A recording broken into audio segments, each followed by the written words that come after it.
अस्सलाम वालेकुम friends, everyday science YouTube channel की एक नई वीडियो में मैं आप लोगों को खुशामदीद कहता हूँ। इस वीडियो को स्टार्ट करने से पहले मेरी आप लोगों से रिक्वेस्ट है कि एक छोटी सी सेटिंग कर लें। इससे फिर आप लोगों को ये जो अल्फाज हैं ये ब्लर दिखाई नहीं देंगे। उसके लिए सबसे पहले आप लोगों ने वीडियो के ऊपर इस तरह छोटा सा क्लिक करना है। तो यहाँ पे आप लोग इसको क्लिक करेंगे, ये जो है तो आप लोगों के पास इस तरह से ये क्वालिटी वाला पहला ही ऑप्शन आएगा। तो ये क्वालिटी वाला जो ऑप्शन है यहाँ पे उसने ना ऑटो कुछ ना कुछ सिलेक्ट किया होगा। तो आप लोगों ने इस पर क्लिक करना है और क्लिक करने के बाद आप लोग एडवांस वाले ऑप्शन पे जाएंगे। और एडवांस वाले ऑप्शन पे जाने के बाद आप लोगों ने 720 या 1080 को ना सिलेक्ट करना है। उससे ये होगा कि वीडियो की क्वालिटी HD हो जाएगी और जब HD क्वालिटी हो जाएगी तो आप लोगों को किसी किस्म का कोई भी ब्लर वाला इशू नहीं आएगा। 13.1 एक्सरसाइज का अगर हम पाँचवा सवाल देखें तो उसमें वो कहता है कि अब्दुल हादी ने कार्ड्स पर 1 तक 30 तक लेबल किया और एक डब्बा में डाल दिया। यानी कि उसने ना कि 30 मुख्तलिफ कार्ड या फिर अगर हम दूसरे लफ्ज़ में कहें तो पर्चियाँ ले लीं और एक पर्ची पर 1 लिख दिया, इस दूसरी पर 2 लिख दिया, तीसरी पर 3 लिख दिया। इस तरह ना उसने 30 तक गिनती 30 मुख्तलिफ पर्चियों पर लिख दी और उनको ना कि एक डब्बे में फ़ोल्ड करके डाल दिया। वो एक कार्ड बेतरतीब मुंतखब करता है। अब उस डब्बे में से जैसे हम पर्चियों को हिलाकर उसमें से ना कोई एक कार्ड उठाता है और उठाने के बाद वो कहता है कि मुंतखब शुदा कार्ड का इस्तेमाल क्या है, जबकि वो अब ना इन सवालों के जवाब हमने देने हैं कि उसने जो वो कार्ड उठाया है तो वो आप लोग ये बताएं कि इस चीज़ का इस्तेमाल क्या है कि हमारे पास जो अदद है वो 25 हो, दूसरे में है 17 से 22 के दरमियान हो, कम अज़ कम 20 हो, 27 और 29 ना हो और अदद 12 से 15 के दरमियान ना हो। तो ये इन सारे सवालों के हमने ना के जवाब देने हैं। तो सबसे जो पहला काम इस तरह के सवाल हल करने का होता है वो हमने ना कि सैम्पल स्पेस लिखनी होती है। तो सैम्पल स्पेस में अगर आप लोग देखें तो वो सिंपल सी बात कर रहे हैं 1 से 30 तक है। तो इस तरह से आप लोगों ने सैम्पल स्पेस के लिए ना सैम्पल स्पेस लिखना है, इक्वल एस डालकर आप लोगों ने 1 से 30 तक सारी गिनती लिख देनी है। तो फिर हमारे पास n इंटू एस भी 30 बन जाएगा, यूँ क्योंकि आप लोग यहाँ से यहाँ तक जब गिनेंगे तो 30 ही होगा। अब सैम्पल स्पेस भी मालूम करने के बाद अब हम ना अपने सवालों को हल करते हैं। तो पहला ही जो हमारे पास सवाल है उसमें वो कहता है कि आप लोग इस चीज़ का बताएं कि अदद 25 हो, यानी कि अदद सिर्फ 25 हो। इसमें ना मैं इस सैम्पल स्पेस को रखता हूँ, इससे हम ना ए बना लेते हैं। तो ए बनाने के लिए मैं लिखता हूँ जी, अगर आप लोग देखें ना इस सारे में तो अदद जो 25 है वो तो सिर्फ एक दफ़ा आया है यहाँ पे। तो इसमें सिर्फ ए में हमारे पास 25 यानी कि एक ही हिस्सा आएगा। उसके बाद फिर n इंटू ए हम देखें तो वो हमारे पास है जी 1 ही, क्योंकि इसमें एक ही आया है। और उसके बाद नेक्स्ट फिर वो आप लोग एहतमाल मालूम करना है तो उसका फार्मूला लिख दें। फार्मूला हमारे पास होता है n इंटू ए और बटे में हमारे n इंटू एस होता है। तो n इंटू ए हमारे पास सिर्फ 1 है और n इंटू एस जो था वो सैम्पल स्पेस वाला वो हमारे पास 30 है। तो इसका मतलब है इसका जो जवाब आ जाएगा वो 1/30 आ जाएगा। तो इसी सवाल का अगर हम ना कि दूसरा जुज़ देखें तो वो कहता है अदद 17 से 22 के दरमियान हो। तो अब इसका ए बनाने के लिए हम ना के सैम्पल स्पेस को सामने रखते हैं। तो सैम्पल स्पेस में तो 1 से 30 तक सारे हैं। तो इस सवाल की कंडीशन के मुताबिक 17 से 22 के दरमियान हो। अगर हम इस सवाल को समझें तो वो कहता है 17 से 22 के दरमियान हो, यानी कि 17 और 22 शामिल नहीं होने चाहिए। लेकिन अगर हम ना कि जो बुक के एंड पे आंसर दिया हुआ है उसको देखें तो उसमें उसने 17 और 22 को ना शामिल किया हुआ है। तो इसलिए हम ना कि बुक को ही फॉलो करेंगे और 17 और 22 को भी शामिल करेंगे, यानी 17 से लेके 22 तक सारे लिख देंगे।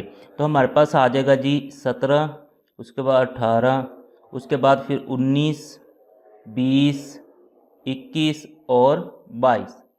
तो ये हमारे पास ए बन गया। अब इसका हमने n इंटू ए बना लेना है। तो n इंटू ए हमारे पास बन रहा है 1 2 3 4 5 6। तो ये हमारे पास n इंटू ए बन गया। तो ये जो हमने एहतमाल निकालने के लिए उसका फार्मूला लिख लेते हैं। तो वो हमारे पास होता है जी n इंटू ए बटे में हमारे पास है n into S. n into A हमारे पास 6 है और n इंटू एस हमारे पास 30 है। अब इन दोनों को हमने सिंप्लीफाई करना है तो उसके लिए कैलकुलेटर का इस्तेमाल करते हैं।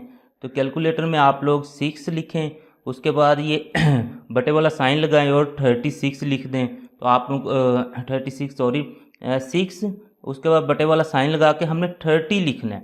तो ये हमें ना आंसर दे देगा 1/5, यानी कि इसका आंसर आ गया हमारे पास 1/5। सवाल का अगर हम ना कि तीसरा जुज़ देखें तो वो कहता है कि अदद कम अज़ कम 20 हो।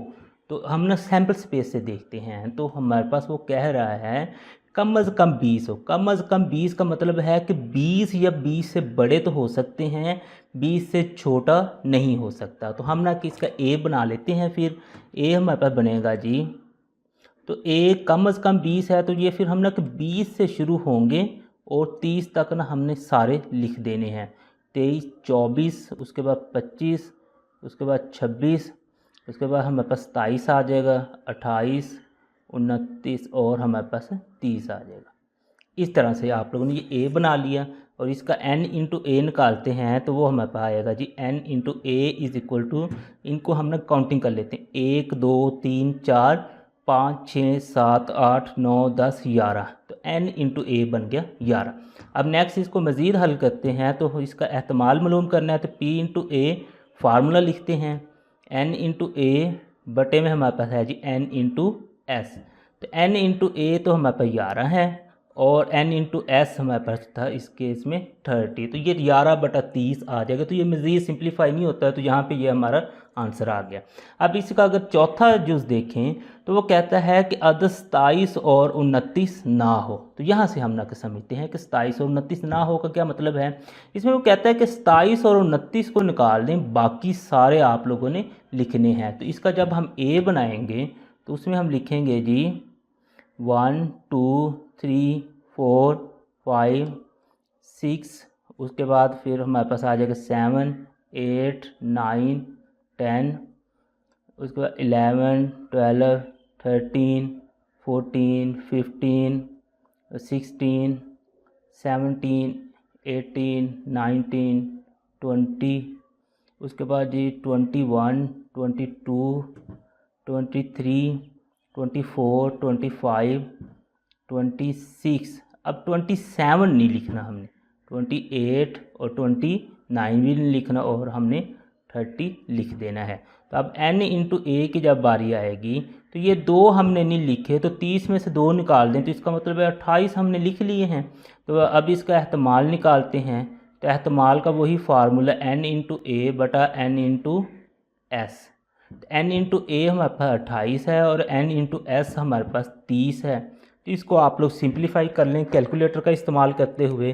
तो कैलकुलेटर का इस्तेमाल करते हुए हमने इसे सिंप्लीफाई करते हैं, तो ऊपर हमने 28 लिखना है, बटे में हमने ना 30 लिख देना है। तो ये हमारे पास आंसर आ जाएगा 14/15। तो इसका जो आंसर आया वो हमारे पास है जी 14/15। इसी सवाल का अगर हम पाँचवा जुज़ देखें तो वो कहता है कि अदद 12 से 15 के दरमियान ना हो। तो इसका भी जब हमने ए बनाना है तो हमें सैम्पल स्पेस को सामने रखना पड़ेगा। तो वो कहता है 12 से 15 के दरमियान ना हो। तो इसका मतलब है कि 12 से 15 के दरमियान ना हो, बाकी सारे हो सकते हैं। तो इसमें भी हमें समझ तो यही आ रही थी कि 12 से 15 के दरमियान यानी 13 और 14 नहीं होने चाहिए, लेकिन क्योंकि हमने ना कि बुक के एंड से जो इसके आंसर दिए हुए हैं उनको फॉलो करना है, तो उसमें उसने 12 और 15 को भी शामिल किया हुआ है। तो इसका मतलब 12 से 15 के दरमियान ना हो, यानी ये 12 भी ना हो, 13 भी ना हो, 14 भी ना हो और 15 भी ना हो, बाकी सारे हो सकते हैं। तो इसका फिर हम ना कि ए बना लेते हैं इनको छोड़कर। तो हम ना इसका ए बनाते हैं तो वो हमारे पास बन जाएगा 1 2 3, उसके बाद 4 5 6 7 8 9, उसके बाद 10 11, यानी अब 12 से 15 के दरमियान कोई नहीं होगा। तो हम फिर 16 से शुरू कर लेंगे, 16 से आगे फिर हमने ना सारे 30 तक लिख देने हैं। तो इस तरह से 21, फिर आगे 22 23 24 25 26 27 28 29 और हमारे पास 30 आ जाएगा। तो इस तरीके से हमने ये सारे लिख दिए। अब हमने n इंटू ए बनाना है, तो इनकी हम काउंटिंग करेंगे कि ये टोटल हमारे पास कितने हैं, तो उसको हम n इंटू ए बना देंगे। तो इसकी अगर हम काउंटिंग करते हैं तो हमारे पास है जी 1 2 3 4 5 6 7 8 9 10 11 12 13 14 15 16 17 18 19 20 21 22 23 24 25 26। तो फिर हमारे पास जो n इंटू है a है ना वो बन जाता है 26। तो ये हमने ना इधर 26 लिख लिया। तो एहतमाल निकालने के लिए वही हमारे पास जो फार्मूला है p into A is equal to n into A और बटे में हमारे पास n into S. n into A इधर से देखें तो वो हमारे पास 26 है और n इंटू एस देखें तो वो तो हमारे पास 30 था। तो ये 26/30 आ गया। इस 26/30 को हमने सिंप्लीफाई करना है तो उसके लिए हम कैलकुलेटर का इस्तेमाल कर लेते हैं। तो कैलकुलेटर पे आप लोग 26 लिखेंगे, बटे वाला साइन लगाएंगे और 30 लिखेंगे तो आप लोगों के पास आंसर 13/15 आ जाएगा। यानी कि इसका जो आंसर है सिंप्लीफिकेशन के बाद वो 13/15 है।